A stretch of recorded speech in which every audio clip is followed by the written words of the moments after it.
darlings, how are you? Welcome to the Curious Mind of Raquel. I am your favorite mermaid mystic. And so, isn't that funny how I do that?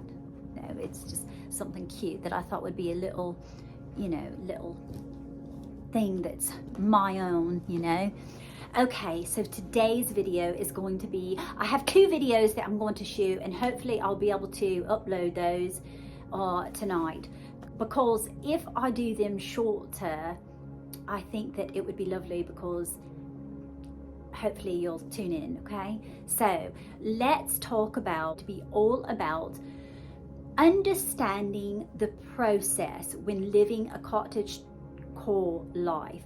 And obviously, because I was cast for the Cottage to the Core Hello Sunshine reality show, I very much want to speak on this in the aspect of it being a psychological, the manifestation aspect of living this type of lifestyle, as well as how to implement this type of lifestyle. Because listen, we all see the Instagram, and we all see, and I was just talking to my lovely friend Mabel that's in England about this, is that normally what happens is we see, and as you many well know, okay, so if you don't know, so the reason that I want to talk about this from the aspect of being cast on this reality show is because obviously it's like a juxtaposition of Cottage to the Core, okay, and it's a reality show. And there's also, we know that Instagram, and this is why I'm tying it into Instagram, because first of all, this is where I was found and cast on the show. And also many millions of women are very much inclined to hashtag cottage core, okay? And we all know where it came from. It was way back in the 13 to 1500s, and it originated in England, okay, in the rural aspects of England.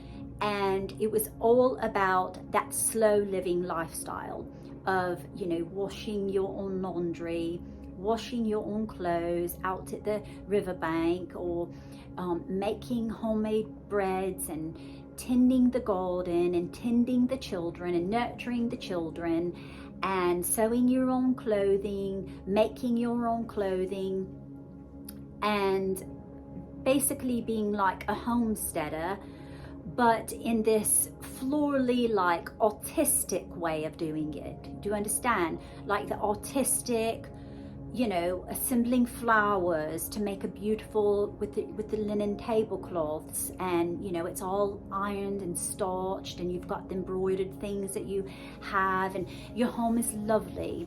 And this is not a niche for me. I have been living not as authentically, okay? I want to preface that, because I'm a very authentic person, so I don't want you to come away with this notion of, well, you're not actually doing all of those things. This is what I want to talk about, because the reality versus the real reality of the aesthetic. And a lot of times people will call people on the social media, like the Instagram, that it's cosplay. Is that how you say it? Cosplay, like they're pretending, okay? And like I said, my friend Mabel and I were chatting about this, and I thought it was interesting to make a video about it, because I feel as though I'm like the representative of the cottage core, okay? Like being cast on a reality show that is all about the aesthetic of cottage core. It's not a niche, it's not a fad, it's not something that I've just decided. I started dressing and becoming my authentic self, okay, back when I got my divorce, which was almost 9 years ago. And that's when I slowly started integrating back into like how I was when I was 12 years old, which was an artist, and I used to paint, and I used to write, And, you know, my friends all had farms. I worked in their garden. We did all homesteading, had our own, you know, I've been sewing since I was 15 years old. And, you know, I embroidered and smocked, and I did all of those things, like for my children when they were all growing up. My youngest is 24 years old. So it's not like this is new to me. However, I will preface, and this is why I'm so passionate about it, about a woman living her true self and her true nature, is because when I was married and I met the boy at such a young age, that being in religion really had, I love all the things that happened when I was in religion. Now, although I'm a spiritual person now and I do not believe in religion, it was all instrumental in helping me to further on how I was as a woman, even early on in that cottage core aspect of my life. Because what happened was, if you're talking about Mormons and Pentecostal, which is the religions that I was, we very much demonstrate all of those homemaking skills, because that is a part of that culture, that religion, those religions. So it wasn't anything for me to, you know, to veer off from. It's just actually what I veered back into. It's the path that I re-entered. And so I like to come at it from not only the aspect of it being a reality show, because once again, reality show is all, it's not real, okay? And like I said, I've spoken about this before, my ex-husband was in entertainment. So I know what artificial is, and I know what authenticity is. And oftentimes it's bothered me that women are portraying, when they've got these massive platforms, okay, when these women have these massive platforms like the Ballerina farm, this is why I have such a massive, huge issue about them. And it has nothing to do with jealousy. It has nothing to do with any of that. It has to do with creating this narrative that is so implemented on the patriarchy and doing something that she doesn't necessarily want to be doing this. Like, I've gotten downloads about her and I don't even know what her name is, but I do not believe that that's what she really, her life really, she wants to do. Now, do I believe that she doesn't mind doing it? No, I don't believe she doesn't mind doing it. But I think she was kind of like nudged into it from the masculine and the church, the Mormon church.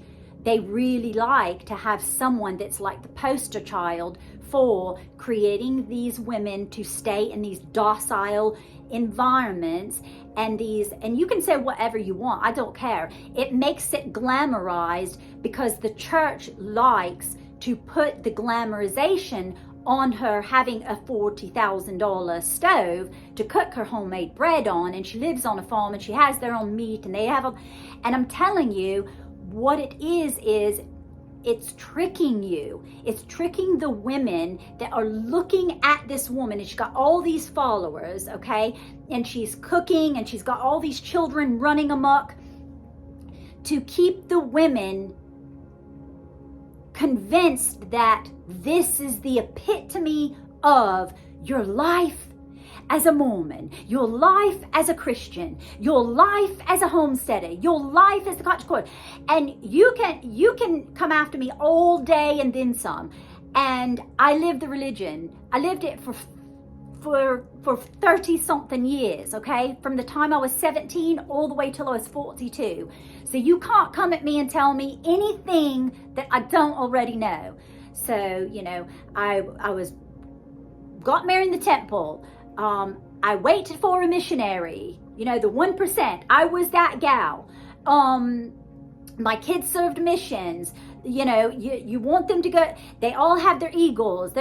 You know what I'm saying? Like, literally, I lived the life so well. I understand what the machine is like. I know what they're doing. I know what the church is doing. I'm telling you that the church is pushing her out. Causing the algorithm and the people at Instagram to push her narrative out. And that's why she's so big. And you don't think that that's just by chance, do you? Do you really think that's by chance and she just went viral? No, darling. It's more sinister than that, I assure you. And anyway, so how I got on that subject, I don't know. But yeah, okay, so it was about the cottage core, okay? So the problem that I have with it is because we must understand that as women, okay, and if you are in religion, this is the reason that I always want to talk to you, because if you say, oh, well, Raquel, it's just because she's not in religion anymore. If you can't be my friend and you can't understand me and you don't want to have anything to do with me because I'm not religious anymore, then that has nothing to do with me. That has more to do with you, that you cannot accept me and the things that I'm saying and taking it in stride, taking it as I'm just giving information. I should not trigger you or touch on your wounds. And if I do, then that is your inner being telling you something. Because I don't want that narrative of cottage core, because what's happening is they've tied it into this whole slow living of religious women.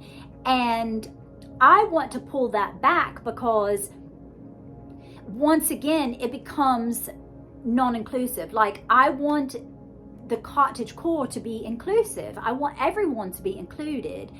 And I don't think that it should be something that, like, the narrative is, oh, that means you're, that you're all, Jesus, I mean, I love Jesus too, but let's not categorize our lives and pretend that everything is just slow living and this is the wonderful thing about the children.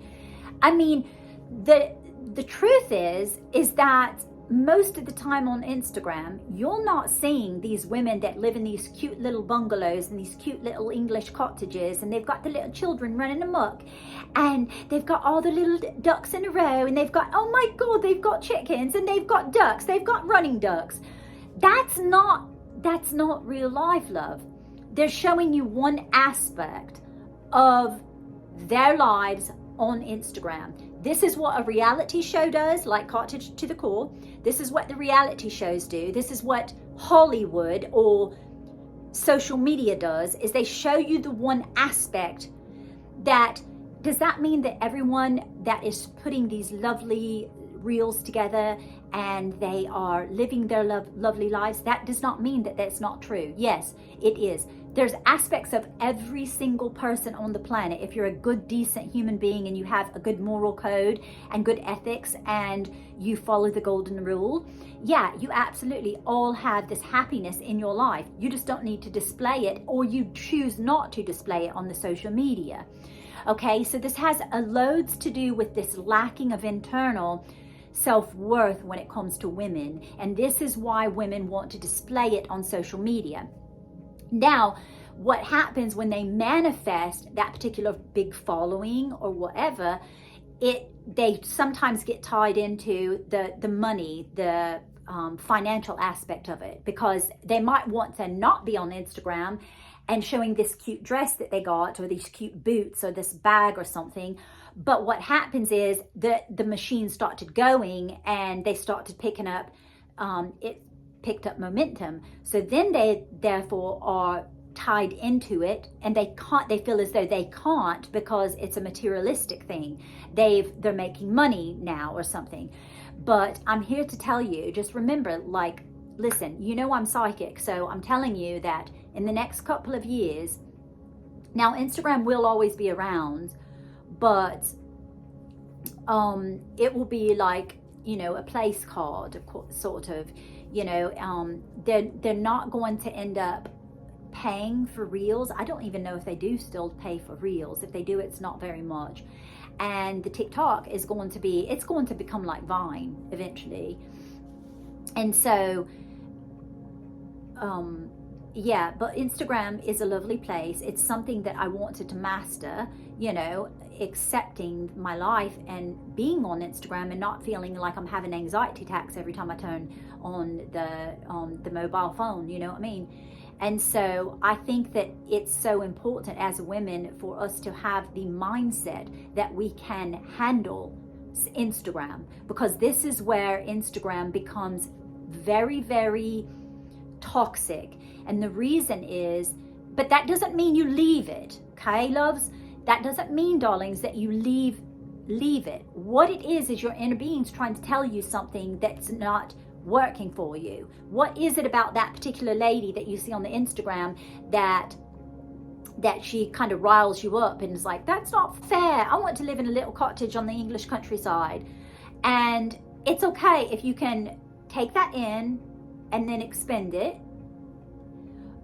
But if you're taking it in and you're becoming very upset that you don't have it, then that's something that you really, really need to work on. And it's usually your self-worth.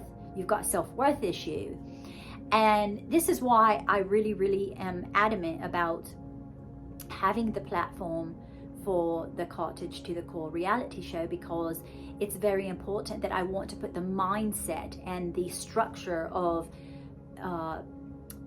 the psychology behind television, behind shows that you're watching, because it's important to be authentic, to understand, like, this is not reality. This is a reality show, which means it's not reality. It's kind of all, you know, smoke and mirrors, okay? And so if you can understand that it's normally just one aspect of someone's life, just as like the reality shows, they're going to show one aspect of me, that you're going to see my personality, and they probably will show some aspects of me that will be like, maybe I'll be a bit embarrassed, or I would be like, oh, okay, that's a bit cringe, you know, like, oh, I don't like that side of me. But that's a part of the entertainment where they want you to watch, you know what I mean? They're going to, but I'm going to be the darling. I'm telling you, I'm your cottage core mermaid, and I'm going to be the darling of it. And I will be crowned the winner. You watch and see. And so I want you to understand that there is an aspect of it that is real. There's another aspect of it that you have to understand. These people are only putting forth the happy one aspect of themselves. There's many dimensions of a woman. There's many dimensions of a human. So yes, everyone has wonderful happy times. Everyone has terrible times. There's loads of people that I know on Instagram that there's some areas of their lives that's absolutely in the rubbish bin, but you would never know it seeing their Instagram feed. You would never know it, because they're not going to tell you that.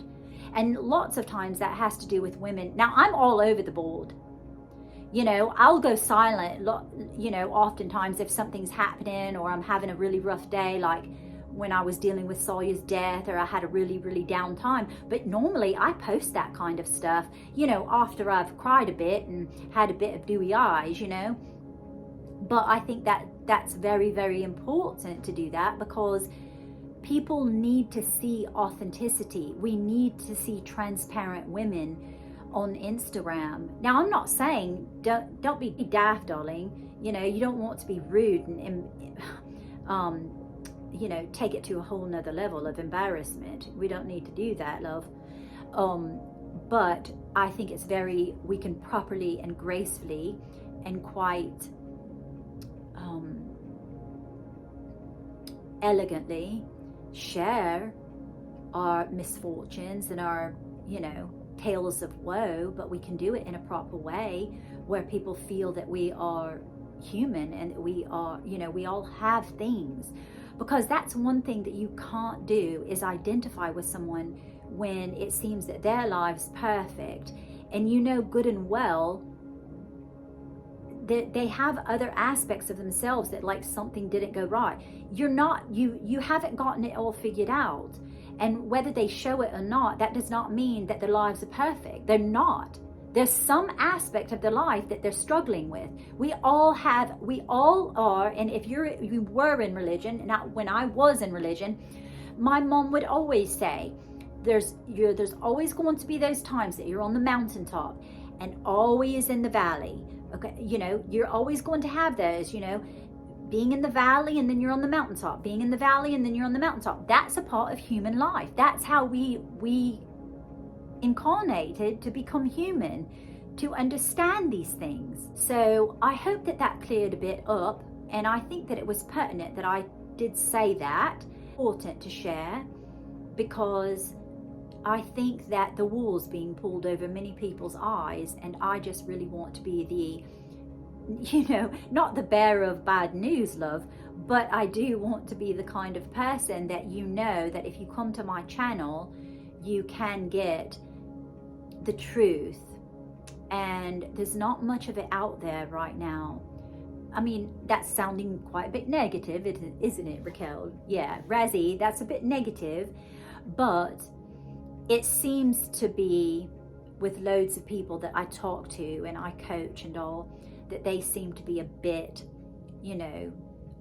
downtrodden. So I just wanted to be the kind of person that's going to help you to take joy and help you and remind you that everything is all and well, and that it's fun and lovely to watch things and to be a part of Instagram and to be a part of it, and even if you haven't ever had an Instagram account, that there is a positive aspect of it, because if anything, you are going to learn things about yourself that perhaps you never understood. And that's what I understood, is things about myself, but Instagram pulled them out. And I knew that it was spirit, my inner mermaid being, telling me, these are things you really, really need to work on, love. That you've got to open your heart chakra, you've got to open your throat chakra, you've got to really, really focus on those things to really try and heal from them, instead of running away and just claiming, I've got anxiety, it makes me nervous, I don't like it. There's a reason for that. It's your inner being, it's your gut telling you something's up, you got to work on it. But how many times we want to just run away? We just want to run away from things that we don't want to deal with. And I'm telling you, it's better to hit them head on than to wait until there's nowhere to go, but you have to deal with them. Wouldn't you rather deal with trauma wounds when you can take them head on and you're ready to do it, than have to be forced to do it? That I would. Personally, I think you're just absolutely mad if you don't want to. But that's just me too, I'm a bit partial to, manifestation and a spiritual life. So yes, I hope this was of benefit to you, and I hope you have a lovely day. Don't forget to like, comment, and subscribe if you so feel that you are prompted to do so. It helps the channel. Thank you very much. And as always, I'm most affably yours until my next swim. Cheers, darlings. Toodle-poo.